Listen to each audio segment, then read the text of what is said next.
सबसे पहला सवाल तो यही कि क्या पाकिस्तान के लिए अमेरिका और ईरान के बीच संतुलन बनाना पहले से ज्यादा मुश्किल होता नजर आ रहा है?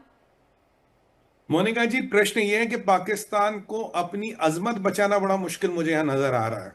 क्योंकि मैं हर मीडिया से, हर टीवी चैनल से, हर यूट्यूब चैनल से मैं एक अपील कर रहा था अमेरिकन को। मैंने कहा भाई, ये जो पाकिस्तान से जो रास्ता आता है ये बंद करो, और कैस्पियन सी वाला ऊपर बंद करो अगर आपको रिजीम को गिराना है। और पाकिस्तान के थ्रू चाइना तस्करी करता, जो चाइना का माल ताल जाता सारा पाकिस्तान के थ्रू जाता। जब तक आप पाकिस्तान की नसें नहीं काटोगे, जब तक आप पाकिस्तान की ये विंड जो होती है ना, सांस की नली, इसको नहीं काटोगे, तब तक आपकी समस्या खत्म नहीं होने वाली। क्योंकि आतंकवाद का अगर बाप ये आपका ईरान है, तो उसका जो बेटा है वो पाकिस्तान है। इनका बहुत पुराना कनेक्शन है, इनको आपको काटना पड़ेगा। देखिए होता क्या है, ये आज की बात नहीं, मैं आपको बता रहा हूँ। ईरान पे सैंक्शंस लगे कई दशक हो गए। क्या करता था ईरान? 2 नंबर का माल रोड रास्ते से पाकिस्तान, पाकिस्तान के पोर्टों से बाहर, 2 नंबर का माल आता था पाकिस्तान, रोड रास्ते से अंदर। और पाकिस्तान इस तस्करी में ईरान को बहुत मदद करता था, और ईरान और पाकिस्तान को वापस कर देता था ईरान। मोनिका जी, हजारों वो छोटे ट्रक होते ना, छोटे ट्रक जिनमें जी। पीछे वो बेसिकली एक जैसे हमारे बुलेरो गाड़ी होती है, उसमें पीछे वो एक टंकी से रखते। वो टंकियां ये जाती थी ईरान। ईरान से लाती थी 15 रुपए प्रति लीटर पेट्रोल, जब ये युद्ध नहीं था।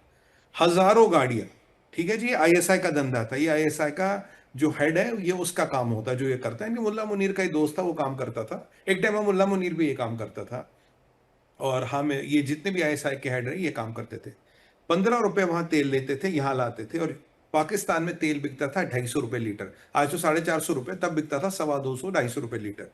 यानी कि 15 रुपए में आपने तेल खरीदा, लाने का 10, 15, 20 रुपए और मानिए 30 रुपए हो गया। तो 30 रुपए का तेल आप 450, 250 रुपए में बेचते थे। 1 लीटर पे आप 220 रुपए कमाते थे। ये तस्करी का जो माल है, ये आता था आपका ईरान से। दूसरा, यूरोप में, अमेरिका में कहीं भी गाड़ियां जो चोरी होती थी, ये वया ईरान होते हुए चमन बॉर्डर आती थी। चमन बॉर्डर पे कई बार दुनिया में, यूरोप में चुराई हुई गाड़ियां आपको पाकिस्तान में मिलती थी। क्यों? वया ईरान के रूट आती थी, पाकिस्तान में इनके पुर्जे वुर्जे काट के अलग अलग बेचते थे। भाई, कबाड़ का काम तो खानदानी है ना, खैर। तो ये वो कबाड़ वाला काम ये करते थे। तो ये आप समझिए, तो ये जो रिलेशन है इनका तस्करी का और उल्टे सीधे धंधे करने का, दशकों से चला आ रहा है। और अब जो आपने ब्लॉकेड किया, ब्लॉकेड के रिजल्ट बेहतरीन है, मैं मानता हूं। बट जब तक आप ये पाइप नहीं काटेंगे तो माल नहीं मिटेगा। और मैंने आपको आपको याद होगा, हमने MH1 पे एक और बात की थी। मैंने कहा भाई, ट्रम्प के परिवार का एक बिटकॉइन है। इन्होंने ईरानियों को कहा इसमें पैसा लगाओ। भाई, ट्रम्प अपने बिटकॉइन पे थोड़ी ना प्रतिबंध लगाएगा, अपनी कंपनी पे, फैमिली कंपनी पे। जब पीछे स्कॉट बेसेंट ने क्रिप्टोज को सील किया, क्रिप्टो लेजर्स को ब्लॉक किया, उसमें ये वाला भी था। यानी कि पाकिस्तान के माध्यम से ट्रंप के बिजनेस में जो उन्होंने पैसा लगाया था, ट्रंप के क्रिप्टोज में, जो फैमिली रन बिजनेस है, उसको जी। भी स्कॉट बेसेंट ने बंद कर दिया। तो अब ट्रंप क्या कह रहा है? कह रहा है मैं अब जो इकोनॉमिक सैंक्शंस है, इसकी पराकाष्ठा शुरू कर रहा हूं, ड्रैकोनियन सैंक्शंस। यानी कि मतलब बहुत ही जालिम, बहुत ही खतरनाक सैंक्शंस हम ईरान पे लगाएंगे। और हाँ, कोई भी मुल्क जो लैंड से, जो सी से और क्रिप्टोज के माध्यम से, करेंसी के माध्यम से इनकी मदद करे। वो करेंसी के माध्यम से कौन मदद करता है इनकी? इनकी करेंसी के माध्यम से सऊदी अरबिया और कुछ और मुल्क इनकी मदद करते हैं। तो बोला उन सबको मैं चेतावनी दे रहा हूं, अगर इनकी मदद की या इनको मदद करते हुए पकड़े गए, इनका जो होगा वो होगा। तुम्हारी अर्थव्यवस्था को मैं बर्बाद कर दूंगा, तुम पे आर्थिक प्रतिबंध लगा दूंगा। अब देखिए, पाकिस्तान जो मरा पड़ा ऑलरेडी है, जो ऑलरेडी वेंटिलेटर पे है, कोई बोलते तेरे वेंटिलेटर का प्लग निकाल दूंगा, तो उसका क्या हाल होगा? तो पाकिस्तान को एक डायरेक्ट धमकी। मेरा दिल बहुत खुश है आज, तो मैं बड़ा प्रसन्न महसूस कर रहा हूं। आई एम वेरी हैप्पी, क्योंकि ये सीधा सीधा पाकिस्तान की अर्थव्यवस्था पे चोट है। जहां पाकिस्तान की किस्मत पे ओले और ओले और ओले और बर्बादी हो रही है, उस पर ये एक और चोट लगी, जो मुझे बड़ा प्रसन्न करता है, क्योंकि ये चोट जरूरी थी। अब जो चाइना से माल आता है, वो कहां से आता है जी? पाकिस्तान से थ्रू आता है। चाइना का बॉर्डर मिलता है ऊपर ऊपर पाकिस्तान से स्मगल होकर ईरान। देखिए, अफगानिस्तान से कोई माल आता नहीं। तो लगभग लगभग ये पूरा चाइना और पाकिस्तान पे, दोनों पे चोट है।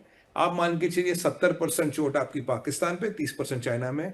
क्योंकि चाइना से भी टेक्नोलॉजी या ये जुगाड़बाजी इधर उधर आती थी, या आती थी। और अमेरिकन इंटेलिजेंस की रिपोर्ट थी, और जो इसमें हमने बात भी की थी, उन्होंने कहा था जी, जब तक आप ये चाइना और पाकिस्तान का लाइफ लाइन नहीं काटोगे, जब तक इनका टेक्नोलॉजी वाला और छोटा मोटा जो 2 नंबरी काम करते हैं, उससे ना ये रिजीम वेंटिलेटर पे जिंदा है। आपको ये रोकना पड़ेगा, और ट्रंप ने ये रोक के बहुत अच्छा काम किया है। यानी कि मिडिल ईस्ट के जितने दोस्त, पाकिस्तान और चाइना, सब पे आर्थिक प्रतिबंध लगेंगे अगर आपने ईरान के साथ कोई भी काम किया।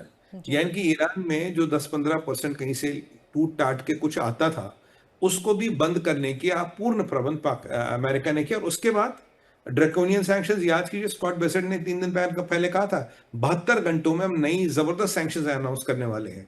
अब ट्रंप ने कहा ड्रैकोनियन सैंक्शंस। तो यानी कि आज कल परसों जब भी होगा तो नई सैंक्शंस का पैकेज, और उससे भी बड़ा पाकिस्तान, चाइना, ये सऊदी इत्यादि जो भी इनकी मदद, तुर्किया, बाय द वे, हाँ, तैयब अर्दोगन साहब, तुर्किया, जो भी इनकी मदद कहीं से भी करते थे, भैया तुम्हारे घर पे भी गाज गिरने वाली है अगर इनकी मदद की। तो ये इसका अभिप्राय है, क्योंकि पाकिस्तान की वाट लग रही है, तो इसलिए मैं जरा ज्यादा खुश हूं। जी।